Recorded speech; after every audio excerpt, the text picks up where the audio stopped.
Welcome to my series on running. So you've thought about taking up running, either a new beginner or someone that used to run in the past and you would like to try again. This is a small series on how to get into running and how to maintain running. I hope you guys enjoy. Tip number 1, it isn't a marathon yet. Baby steps. Have a short-term goal, so let's just say 10 minutes. If you want to go out, go for a run, you can do 1 minute run, 1 minute walk, 1 minute run, 1 minute walk for 10 minutes.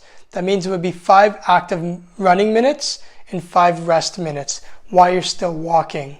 Another one you can do is if you progress, you can go 2 minutes run, 1 minute walk. You can do that up to 3 minutes run, 1 minute walk, 4 minutes run, 1 minute walk. Or you can do 2 minutes run, 2 minute walk, 3 minute run, 2 minute walk, whatever you feel comfortable with. Go slow and steady.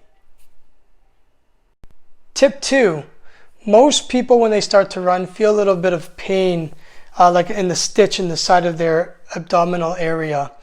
That has to do with either running too fast or not breathing properly. So if you start to feel that, then you want to slow down the tempo a little bit and make sure that you're breathing in through the nose, out through the mouth.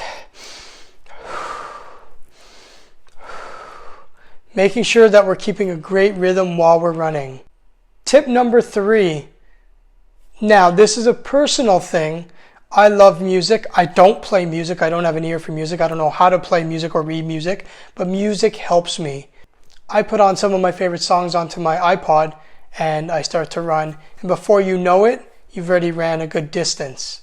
If music isn't your thing, then maybe an audiobook or a podcast, or as some of my running friends like to do, just listen to nature. Great apps are available like Couch to 5K, the Nike Running Club, iSmooth Run.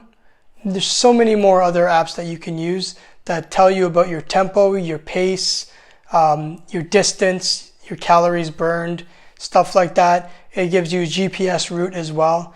Those are something that you can use as well to help guide you. Now, fun stories, back when I started running in 2004 or 2005, of course we didn't have smartphones at the time, so I used to use a website called MapQuest. It's kind of like Google, but it was mapquest.com, and I would plug in my route and then I would go for the run. So now we have apps that can help you. Stay hydrated. Bring water with you. You don't need to chug a whole bunch of it while you're running, but you want to make sure that you're hydrated, especially in the heat. You can carry a little pouch that comes in the back. You can put it in the front as well or the side, or you can hold your bottle, but you want to make sure that you are having fluids while you run. Doesn't matter what you're wearing. Nobody cares. Just go out. Though I will advise you, I'm someone that sweats a lot, so cotton materials for any of my clothing doesn't work. My socks get drenched, my shirts get drenched, so you do want to find something that is easy breathing as well.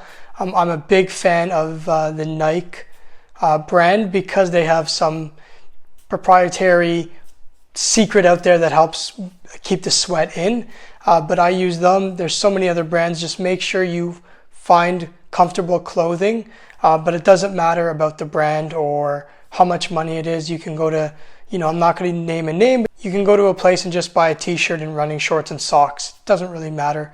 Nobody cares what you're wearing. Now this one might be a little more difficult because of social distancing, but find someone to run with. You'd be amazed of how far and how fast you can run if you're talking to someone. Having somebody run with you or a running group. I joined a running group when I started running. Those you can find online or Facebook groups or Instagram groups or anything like that. Make sure you are stretching.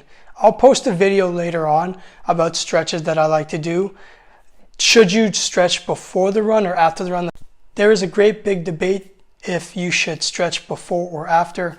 I personally stretch after. I don't know why I don't do it before, but I've never done it before, and so I do it now after the run. So just make sure you are stretching out your legs and your arms. I get asked this all the time, should I eat before my run? It's a personal question. Everybody responds differently. Should you have a big pasta meal? Probably not, but you should have some sort of food, like a protein, maybe a small carbohydrate. You got to remember that food is a source of energy. Full disclosure, I do run on an empty stomach. It's because I've trained my body like that. So any sort of food that's in my system, I will feel a little more lethargic and I really don't have the energy. But that's just me. It's a trial and error with everybody. But you want to have maybe half a banana, a little bit of an apple, some peanut butter, something like that to make sure that you do have the energy to run. If you go for a run and you don't make it all the way, let's just say you've planned for half an hour and you stop at 20, don't beat yourself up. It's perfectly fine. We have those days, okay? It's okay. Move on. But as long as you did something, that's the most important thing. Have fun. I hope you guys liked my mini series on running. If you have questions, please ask them in the box below, and I'll get to your answers as quickly as I can. Thank you.